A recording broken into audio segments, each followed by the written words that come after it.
"There 'tis!" shouted my father, finger arrowed dead ahead through the dusty, vibrating windshield of the land cruiser. So it was.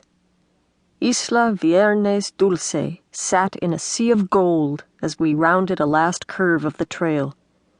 Beefy, deep-notched tires throwing sand. The Toyota crashed along like a fast bulldozer, front wheels pounding carelessly. I looked at Sweet Friday Island through the powdery glaze of dust. From far away, it was mysterious, but inviting. A mound of gray-blue on the horizon. Not much sugary about it. Beyond it, and to the south, was the brownish-white tip of Roca Consac, Ship Rock. Farther on south were other islands, some with red and black lava tongues, according to the guidebooks. Black volcanic craters sat in many of the islands, clashing with the white of salt flats below. Generally, we knew what was down there, but hadn't specifically checked out the others. Waste of time, we'd thought, since we'd settled on Sweet Friday. "Awful small," I said. "We're 30 miles from it. Wait till you get close." He was grinning widely with anticipation. Turning sharp south, we began to bump on down to Boca de Cangrejo, mouth of the crab, a little village that most Mexican maps ignored. It sat on a quarter-mile of beach, sand rising gently to the few meager houses. Shacks, really. I counted 8. Finally, we drew up in front of the cantina, the village store. The Cortez Shore Guide, our Bible, said the store had limited supplies for fishermen and was operated by a man named Raul Clemente. A gas pump hung its broken head in the sun directly in front of the cantina, and I saw that it was sitting on concrete blocks, hooked to nothing, totally useless. We didn't need gas anyway. Peering around, my father said, "Not New York City, is it?" Hardly, though I'd never been to NYC.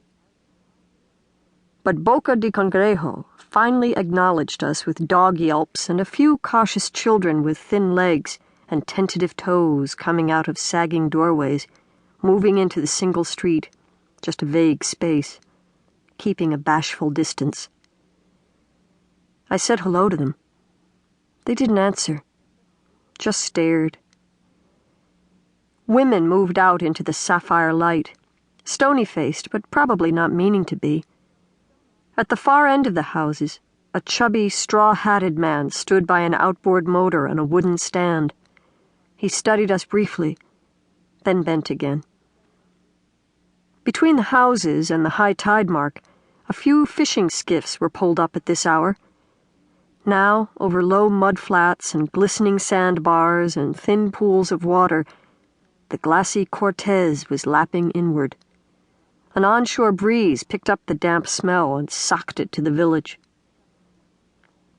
"Is this really picturesque?"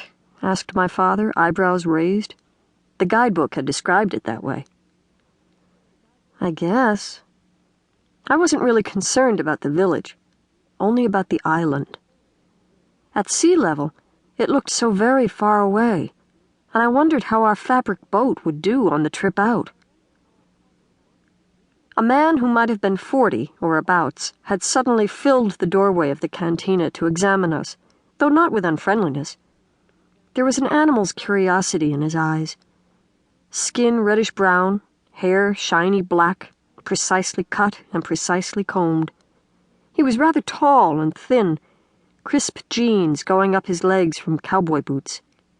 White shirt spotless. He was an immaculate man. Even his boots were mirrored with polish. Was this Raul Clemente? He was handsome. My father got out of the Toyota, removing the pipe from his teeth. "Buenos dias, senor." I alighted too, feeling alien here. My father went on in pidgin Spanish. "That's a rough trail back there. Muy malo." I knew that meant very bad. The tall man nodded. Behind him, the cantina was like a cave, appearing dark and cool in its depths.